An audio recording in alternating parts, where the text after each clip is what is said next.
Qui était Mohamed Siad Barre? Disclaimer.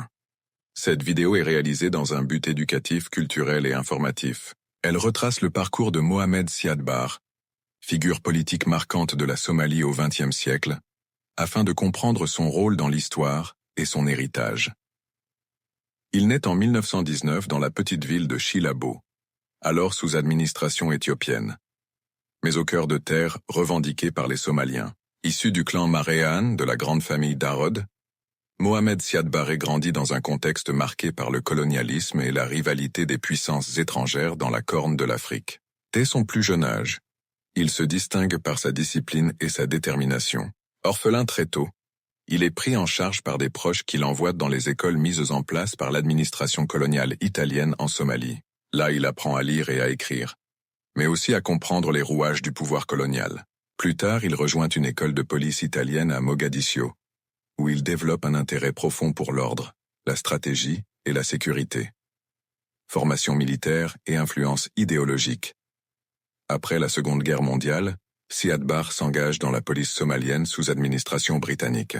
Ambitieux, il suit des formations militaires avancées, notamment en Italie et en Union soviétique, où il découvre les principes du marxisme-léninisme. Cette influence idéologique marquera profondément sa vision politique, un mélange de socialisme scientifique et de valeurs somaliennes traditionnelles. 1. Avant de continuer, si vous appréciez cette histoire et souhaitez en découvrir d'autres, soutenez notre travail en vous abonnant, en laissant un like et en partageant cette vidéo autour de vous. Ascension vers le pouvoir.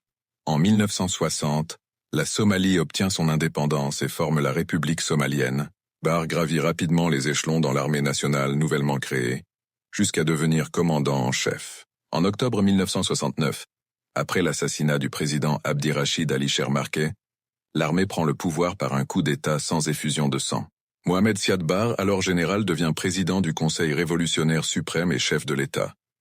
Le combat pour un État socialiste et panafricain, Siad Barre, proclame la République démocratique somalienne et engage un vaste programme de réformes, campagne nationale d'alphabétisation, promotion de l'écriture officielle de la langue somalie, développement d'infrastructures et de programmes sociaux. Son discours se nourrit de 3 piliers: socialisme scientifique, unité nationale et panafricanisme. Il soutient les causes de libération africaine et prône l'unification des territoires somalis dispersés dans la corne de l'Afrique. Les conflits et le déclin. En 1977, il lance la guerre de l'Ogaden contre l'Éthiopie pour réunifier les populations somalies. Au départ victorieux, il subit un revers lorsque l'Éthiopie reçoit le soutien massif de l'Union soviétique et de Cuba. Ce conflit affaiblit l'économie somalienne et provoque des tensions internes.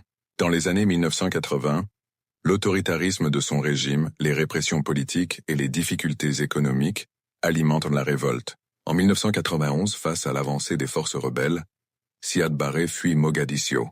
Il meurt en exil au Nigeria en 1995. Que ses relations avec les autres panafricanistes. 1.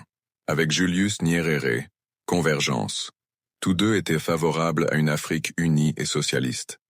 Siad Barre admirait la vision panafricaine de Nyerere et échangeait avec lui lors des sommets de l'Organisation de l'Unité africaine, OUA. 2. Avec Haïlé Sélassié Ier. Avec Haïlé Sélassié Ier.